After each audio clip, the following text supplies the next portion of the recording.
ব্রাহ্মণবাড়িয়ার বিজয়নগরে মধ্যরাতে ১.৫ কোটি টাকার ভারতীয় পণ্য জব্দ। বিজয়নগর প্রতিনিধি মোহাম্মদ শামীম মিয়ার পাঠানো প্রতিবেদনে থাকছে বিস্তারিত। ব্রাহ্মণবাড়িয়ার বিজয়নগরে বিজিবির একটি টহল দলের অভিযানে ১.৫ কোটি টাকার ভারতীয় পণ্য জব্দ করা হয়। শুক্রবার রাত ১.৫টার দিকে উপজেলার ফতেহপুর এলাকা থেকে এসব ভারতীয় পণ্য জব্দ করা হয়। জব্দকৃত পণ্যের মধ্যে রয়েছে শাড়ি, কসমেটিক্স, মেহেদি ও সিগারেট। আপনার স্বপ্নের যাত্রা হোক ফ্লাই ইনফিনিটির সাথে।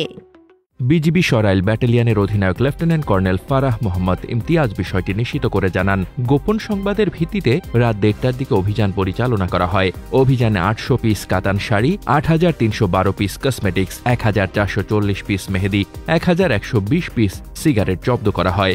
জব্দ করা এসব পণ্যের মূল্য ১,৫০,৪,৩৮০ টাকা। জব্দ করা এসব ভারতীয় পণ্য আখাউড়া কাস্টমসে জমা দেওয়া হয়েছে। মোহাম্মদ শামীম রেজা, দৈনিক খোলা চোখ।